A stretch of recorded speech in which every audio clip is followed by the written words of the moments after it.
Est-il possible d'emprunter pour une opération de marchand de biens lorsqu'on est au chômage? C'est le sujet de la vidéo d'aujourd'hui. On est parti!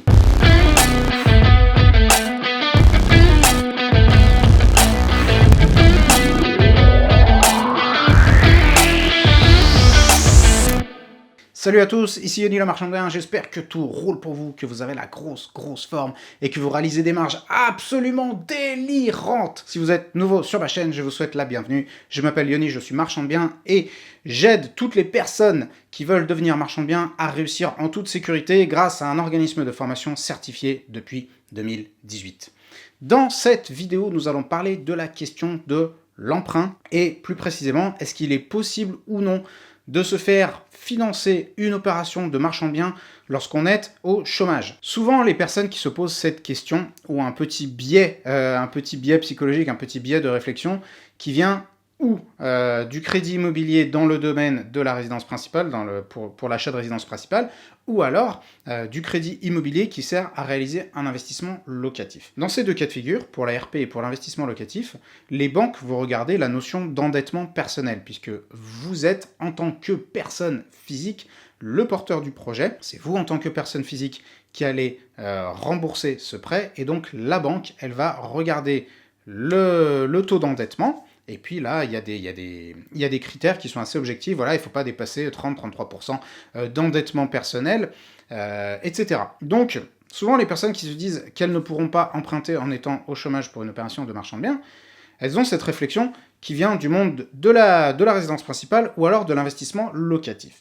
Maintenant, ce qu'il faut comprendre, c'est que pour une opération de marchand de biens, ça fonctionne tout à fait différemment, et la banque ne va pas nécessairement regarder votre endettement personnel, mais plutôt les choses que nous allons voir maintenant. Déjà, l'énorme différence dont il faut que vous preniez bien conscience si cette question vous intéresse, si par exemple vous êtes au chômage et que vous voulez potentiellement réaliser une opération de marchand de biens, c'est que la banque ne va pas regarder votre endettement perso, puisque ça n'est pas vous, en tant que personne physique, qui allait contracter l'emprunt, mais c'est votre société de marchand de biens en tant que personne morale qui va contracter l'emprunt. Et donc, votre endettement personnel ou votre niveau de revenu personnel ne va pas entrer en considération de la même manière que si vous faisiez un prêt pour du locatif. Alors bien entendu, il sera toujours plus facile de se faire prêter de l'argent quand on gagne 10 000 € par mois que quand on est complètement à la dèche. Ça, c'est absolument évident.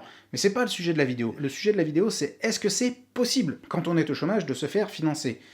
Eh bien la réponse est oui, c'est complètement possible, dans la mesure où la banque va tout d'abord regarder le sérieux du porteur de projet, la rentabilité de l'opération et dans quelle mesure vous lui amenez des éléments de rassurance qui lui font comprendre qu'en vous prêtant, elle porte un risque qui est très mesuré. Il y a une chose dont il faut bien se rappeler lorsqu'on va demander un financement de marchand de biens, et c'est de savoir qui on a en face de nous. On a en face de nous un banquier qui est avant tout un gestionnaire de risque. Les banquiers ne sont pas des entrepreneurs, mais des gestionnaires de risque qui ont pour mission de veiller sur la sécurité de l'argent de la banque qui les emploie. Et donc, lorsque vous venez les voir, direct, ils sont sur la défensive, ils disent « Ouh là là, celui-là, il veut de l'oseille, pourquoi il veut de l'oseille ?» Et là, c'est à vous de leur amener des éléments de rassurance. Si votre opération n'est pas rentable, vous avez beau gagner 10 000 balles par mois, la banque ne vous prêtera pas. Et ça, j'ai plein d'exemples de personnes qui se font retoquer parce que leur opération n'est pas assez rentable. En revanche, si votre opération est rentable, si elle est sécurisée, si vous avez tout mis en place pour porter un risque minimal et donc que la banque qui vous prête porte également un risque très mesuré, eh bien vous avez toutes les chances de vous faire financer. J'en veux pour preuve des dizaines d'élèves qui me font des retours et qui sont justement dans cette situation de transition dans laquelle ils ont quitté un job, là ils sont chez Pôle emploi pendant un certain temps et ils arrivent à se faire financer. Et je vais même vous raconter mieux. Je vais vous raconter une anecdote qui va vous faire comprendre à quel point c'est possible et pourquoi ce que je vous raconte, c'est pas sorti de nulle part. La toute première opération de marchand de biens que nous avons réussi à nous faire financer en tant que marchand avec mon frère, eh bien nous l'avons obtenue alors que moi je gagnais à peu près 2000 balles par mois et que mon frère lui-même était au chômage. Donc on avait une situation professionnelle qui était quand même pas hyper rassurante et sécurisante, parce que moi j'avais un statut indépendant, j'étais même pas salarié, j'avais un statut indépendant, et mon frère était au chômage, donc au niveau perso, l'endettement, il explosait les plafonds. Je vous raconte même pas l'endettement perso, c'était vraiment quelque chose. Et malgré tout, la banque nous a délivré un emprunt d'à peu près 500 000 euros.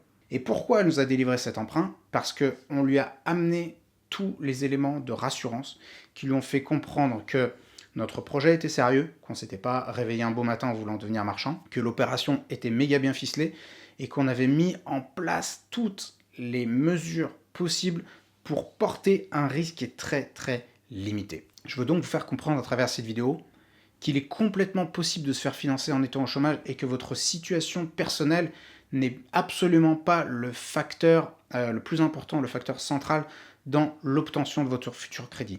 Ce qu'il faut avant tout, c'est avoir une bonne opération, la sécuriser et la présenter de façon optimale et qui fasse comprendre au banquier qu'il porte un risque mesuré avec vous. Je voudrais ici vous rappeler quelque chose, c'est que l'argent n'est absolument pas la ressource la plus importante à amener lorsqu'on veut créer une activité de marchand de biens et lorsqu'on veut réussir en tant que marchand de biens.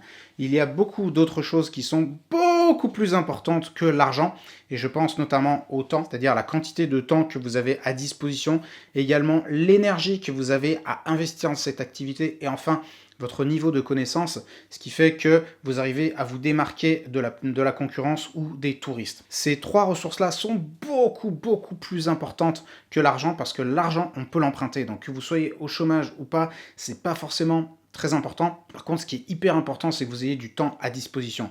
Parce que si vous êtes salarié, que vous gagnez 3 000, 4 000, 5 000 balles par mois, mais que vous n'avez pas une demi-heure par semaine à consacrer à de la prospection, à consacrer à des visites immobilières, la belle affaire, vous ne pourrez absolument pas progresser. Il vaut donc largement mieux être au chômage et avoir du temps à disposition, de l'énergie à disposition, plutôt qu'être salarié, avoir 5 000 balles par mois, mais par contre avoir absolument zéro temps pour trouver une bonne opération, la monter et la présenter comme il faut à la banque. Donc c'était Yanné Marchand de Biens, j'espère que cette vidéo vous a plu, si c'est le cas, payez votre like et je vous dis à la prochaine.